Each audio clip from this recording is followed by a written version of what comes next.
Hello guys, welcome to my channel Vinati Chauhan best vlogs. I hope आप सब अच्छे होंगे, स्वस्थ होंगे और खुश होंगे। कुछ नहीं है तो अपनी खुशियों का ख्याल खुद रखिए। आज की व्लॉग की स्टार्टिंग कर रही हूँ मॉर्निंग के 8 बजे से और आप मुझे तैयार वगैरह देख रहे होंगे। तो आज है हमारे यहाँ पूजा पाठ, थोड़ा सा पाठ करवा रही है हमारी सास, क्योंकि हम कल महाकुंभ से आए हैं तो उस वजह से भी करा रही है और वैसे भी उन्होंने करवाना था। तो बस उसी के लिए फटाफट से रेडी हुए हैं, क्योंकि कल इतने थके हुए ना, मेरी आइस जो स्वेलिंग हो रखी है उससे पता लगा सकते हो आप कि हम लोग कितना थक गए थे। क्योंकि एक दिन 2 दिन का सफ़र हमारा 3 दिन का सफ़र बन गया, कुछ एक्स्ट्रा ही सफ़र हम लोगों ने कर लिया। उसे सफ़र नहीं बोल सकते, उसको सफ़र बोल सकते हैं, वो एडजेक्ट वर्ड है उसके लिए। तो बस अभी अच्छे से रेडी भी नहीं हुई हूँ मैं, ऐसे ही फटाफट से जल्दी से कर लिया, क्योंकि सडनली उनका प्रोग्राम बना। मुझे तो मॉर्निंग में पता चला कि पाठ है, तो इसलिए थोड़ा सा ऐसी जल्दीबाजी। जय जय ओम नारायण नारायण नारायण श्रीमन नारायण नारायण नारायण नारद नारायण नारायण शंकर भगवान नारायण नारायण नारायण श्रीमन नारायण। तो गाइस, पूजा पाठ हमारी हो चुकी है। छोटी सी पूजा थी, ज़्यादा बड़ी नहीं थी, बस थोड़ा सा पाठ पढ़ा हम लोगों ने। और अब मैं जा रही हूँ मम्मी के यहाँ, क्योंकि मैं जब प्रयागराज गई थी तो देखा होगा आप लोगों ने कि मैं अपने बच्चों को ना नाना नानी के पास छोड़ के गई थी। तो कल रात को मैं जब वहाँ से आ गई, मैंने इन्हें बोला कि ले आओ, क्योंकि मुझे थोड़ा सा घर अजीब सा लग रहा था बच्चों के बिना।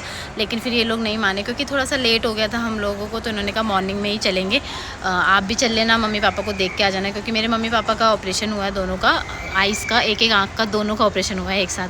तो इन्होंने कहा कि मॉर्निंग में मिल भी लेना, क्योंकि उसके बाद फिर जाना नहीं हो पाएगा, तो बच्चों को भी ले आएंगे। तो अभी मॉर्निंग के 10:15 हो चुका है और अभी फ़िलहाल हमारे पास हमारी कार नहीं है, तो हम कार आने का वेट कर रहे हैं। कार कहीं गई भी है, तो जैसी कार आती है वैसे हम लोग निकल जाएंगे मम्मी के घर के लिए।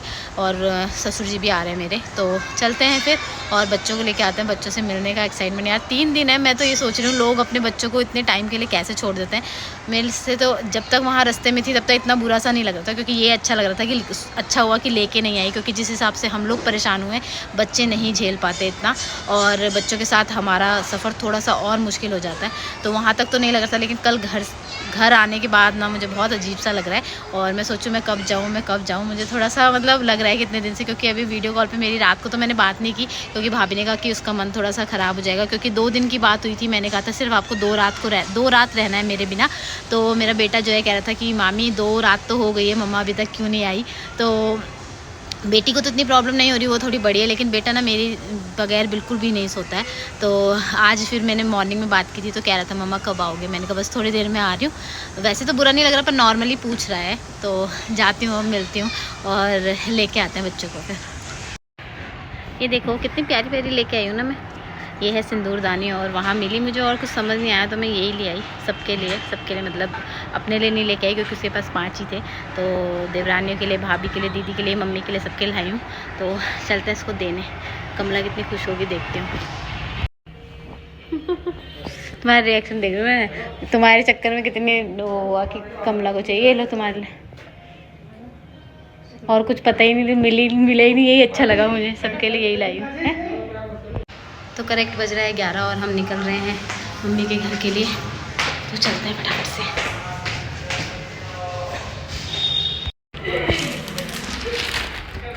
तो फाइनली पहुंच गए हम लोग। अरे बाप रे, रोने जैसी हो रही है उसकी, उसको रिमोट कार चाहिए।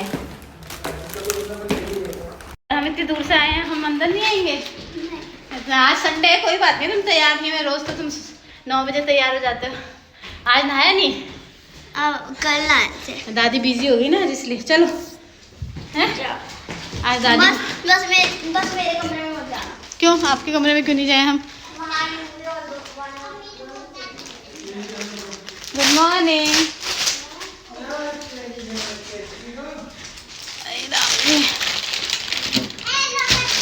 हेलो बेटा, ये स्कूल के कपड़े क्यों पहन? हाँ तो प्यार तो कर ले पहले। याद आ रही थी क्या? लाई हूँ मैं आपके लिए। ये मुझे पूरे 2-3 दिन की कहानियाँ सुना रहे। अब मैं जा रही हूँ मम्मी और उसे मिलने। आजा। और यहाँ पे हमारी भाभी चाय बनाती है। और जैसी भाभी चाय बना ही रही थी ना, तब तक मेरे भैया भाभी भी आ गए थे, जो कि 60 फुटा रहते हैं मेरे जेठी माँ के बेटे वो, और जेठी माँ भी आई थी। और यहाँ पे सब मेरे से थोड़ा सा गुस्सा हो रहे हैं कि अकेले अकेले प्रयागराज से होकर आ गए और हमें पूछा भी नहीं, एक बार बोला भी नहीं कि तुम लोग चलोगे। तो यहाँ पे वही है, थोड़ा सा सब नाराज़ हो रहे हैं। तो मैंने कहा कोई बात नहीं, आप लोग अच्छा हुआ मेरे साथ नहीं गए, क्योंकि मैं बहुत परेशान होते हुए गई हूँ। तो बस यहाँ पे वही बातचीत चल रही है। लगा रही भाभी, यहाँ पे एक भाभी बना रही है हमारा खाना, एक भाभी बना रही है ये बर्तन। तुम बर्तन धोने आए हैं? हाँ बोलो। हाँ अपना घर बर्तन 2-3 दिन रह रहे हो सास ससुर की सेवा करने? हाँ मैं रहूँगी। रह रहे हो? मैं रिपोर्ट दिखाने जाती, मैं बोली थी तो यहीं से चले जाना रिपोर्ट दिखाने। क्या हो गया? अरे यार इसके पापा चाहिए तेरे पापा आपका कहाँ क्या। तो फाइनली दूसरी बेटी भी आते हुए। ठीक तो नहीं लग रही है? ठीक तो नहीं लग रही है। सरप्राइज काल चश्मे वाली ठीक तो नहीं लगी। क्या बने, क्या बोल रहा था भैया कल? कुछ कह रहा था। क्या बोल रहा था? क्या हुआ तेरे को? वही प्रोसेस स्टार्ट जल्दी हो गया, जल्दी शुरू हो गया। दोबारा से बैठो, यहाँ पे बैठो। अरे यार पाप पूजा थी ना, इसलिए मैंने कहा क्या बदलू। उन्होंने कहा रहना, पाठ कर रहा था ना इसलिए घर पे हूँ, इसलिए साड़ी से आई हूँ। मिट्टी का थोड़ा सा और मन अच्छा कि मैं साड़ी से नहीं दिलाई तो कन्या अपनी कन्या हो रखे। सरप्राइज, दर्द उसको भी सरप्राइज देता है। पत्थर नहीं लगाया ना, खानदानी चल रहा है। खानदानी चल रहा है तो तेरे को पहले भी तो हुई थी, तो फिर क्यों बोल रही? पहले नहीं निकली। तो यहाँ पे बस हमारी भाभी ले आई थी खाना, और बहुत कुछ था खाने में, बहुत वैरायटी दी थी भाभी ने। और बस खाना पीना खाने के थोड़ी देर बाद भैया ने जलेबी ऑर्डर कर दी थी, और जलेबी और चाय पीने के बाद हम लोग चल दिए घर। और जेठी माँ रुक गई थी, और भैया भाभी हमारे साथ हमारे कार में ही आए थे। तो बस यहाँ पे सबको बाय बाय कहते हुए, और उस दिन तो नहीं बोल पाई लेकिन आज बोल रही हूँ, थैंक्स टू भाभी मम्मी पापा सभी को कि बच्चों का इतना अच्छे से ध्यान रखने के लिए। तो बस नेक्स्ट डे मॉर्निंग, और यहाँ पे मैंने लगा दी है मशीन अपनी, क्योंकि ये क्या होता है ना कि जब भी कहीं जाओ तो घर का काम भी इतना ज़्यादा हो जाता है, और सफाई वगैरह भी करनी है। और कल तो बिल्कुल टाइम नहीं मिला, क्योंकि सुबह पूजा पाठ था, फिर मम्मी की यहाँ ही चली गई थी, और तो इस वजह से ज़्यादा टाइम मिला नहीं। मॉर्निंग में तो सफाई वगैरह भी नहीं करी थी। आज सारा सफाई वगैरह, बहुत गंदी टाइलें वगैरह हो रही है, तो साफ़ सफाई भी करूँगी और कपड़े भी धो देती, क्योंकि जब तक बच्चे आते हैं ना तब तक काम फटाफट स्पीड से होता है। और तो बस इस ब्लॉग को करते हैं यहीं पे एंड, और आई होप कि आपको मेरा ब्लॉग भी अच्छे लग रहे हों। और जो मेरे चैनल पे नए हैं ना, तो चैनल को प्लीज़ सब्सक्राइब करके जाइएगा। और प्रयागराज का ऑल ओवर रिव्यू दूँ या मैं अपना एक्सपीरियंस बताऊँ तो ऑलमोस्ट ठीक था। कुछ लोग तो ऐसे हैं जो जा भी नहीं पाए, तो हम खुशकिस्मत हैं जो हम प्रयागराज होके आ गए और सब कुछ अच्छे से भी हो गया। तो बस इस ब्लॉग को यहीं पे करती हूँ, बाय बाय। मिलती हूँ नेक्स्ट ब्लॉग में, तब तक के लिए खुश रहिए, खुश रहने दीजिए, bye bye, thanks for watching.